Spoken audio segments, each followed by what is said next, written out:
Good morning! May okasyon mamaya dito sa bahay. Birthday ng tita ni Kevin na si Tita Lydia at ang mamita din ni Amanda. Alam nyo ba, si Amanda nang namimili ng kanyang clip. Cute na cute nga ako sa kanya kapag nilalagyan ko siya nitong mga hair clips. In fairness, feel na feel din naman niya. Mamayang alas 4 ay darating na sila at magkakaroon na kami ng mga bisita. Sinundo na nga ngayon ni Kevin sina tita at mga ilang minuto na nga lang ay darating na sila. Kaya naman nag-set up na ako dito sa labas dahil dito kami magsasalo-salo mamaya. Naglagay lang ako ng mga konting mga balloons. Sinet up ko na yung mga tables para mamaya mga pagkain na lang. Itong headband na to para sana kay Tita Lydia. Pero nauna na nga si Amandang magsuot. At eto na nga, dumating na rin sila habang nagsiset up ako. Saktong-sakto lang din naman sa oras. Dahil ang inaabangan talaga namin dito yung sunset. Diba nga lagi kong napapakita sa inyo? The best talaga ang view dito sa amin. Mula dito sa bahay at tanaw na tanaw mo ang sunset. Naglagay na kaming dalawa ni Manang ng mga upuan. Ganito kami magsalo-salo dito sa aming bahay. Intimate lang at nakaka-relax. Kaya naman dito gusto ni Titang mag-celebrate. Ilang birthdays at mga occasion na rin naman ang ginawa dito sa bahay. Buti na lang din at may space dito sa aming bakuran. Bali inaantay na nga lang namin dyan na hindi masyadong mainit. Nang sa gayon ay makaupo na rin kami. Pinapalubog lang namin ng konti yung araw. Kaya naman nilalaro na nga muna nila si Amanda. Bali dalawang sasakyan nga pala sila.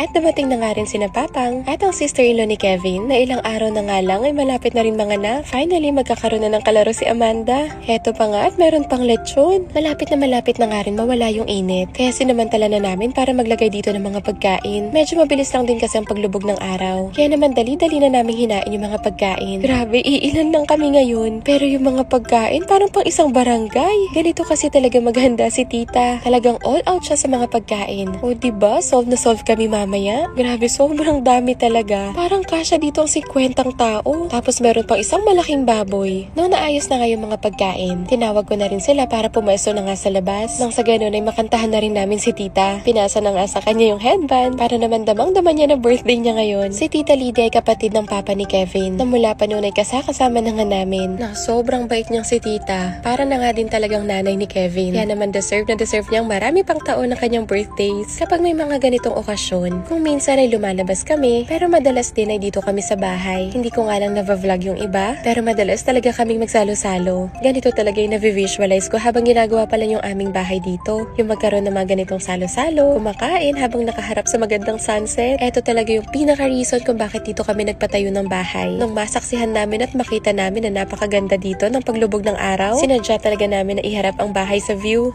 Anyway, heto nga at pinapakita ko na yung mga pagkain. O diba, napakarami talaga. Di ko alam kung paano namin uubusin ng mga to. Kanya-kanyang balot na lang kami mamaya. Habang hinihiwa na nga yung lechon, sinisimulan na rin namin kantahan si tita. Sarap mag-celebrate ng ganitong setup, no? Simple at payapa. Mas okay pa nga sa akin yung mga ganitong celebrations. Mas intimate at mas may enjoy yung bonding with family. Bandang alas 5 na to ng hapon. Kaya napakaganda na talaga ng tama ng sikat ng araw. Golden hour kumbaga. Hindi na mainit kundi napaka-presko pa nga. Naku, hindi ko pagpapalit yung mga ganitong moments. Talo pa nito yung mga magagarbong celebrations. O diba, iilan lang naman kami pero napakadaming pagkain. Lalo na ngayon na nandito na si Amanda. Enjoy na enjoy din siya sa pagkain. Kumakain na siya ngayon ng meat. Hinahayaan lang namin siya magsariling kumain. Kahit pa konti-konti, at least meron na siya nakakain ngayon. Pero nakabantay pa rin kami syempre. Ngayon nga ay nandito na yung araw. Konting-konti na nga lang ay lulubog na. Ang sarap ng kain namin dyan, tsaka kwentuhan. Lahat ng mga dinala nilang mga pagkain, sobrang sarap. Yung pang malulula ka na lang kung saan dyan yung pipiliin, na makakain na nga ang lahat. Syempre sayang naman yung mga food kung maiiwan lang dito. Iila lang din naman kami sa bahay. Kaya naman after dinner, kanya-kanya na talagang balo. Isa pa to sa masayang part. Syempre, nagtira din kami ng para sa amin. Anyway, hanggang dito na lang muna. Next time ulit ha. Salamat sa panonood. Bye!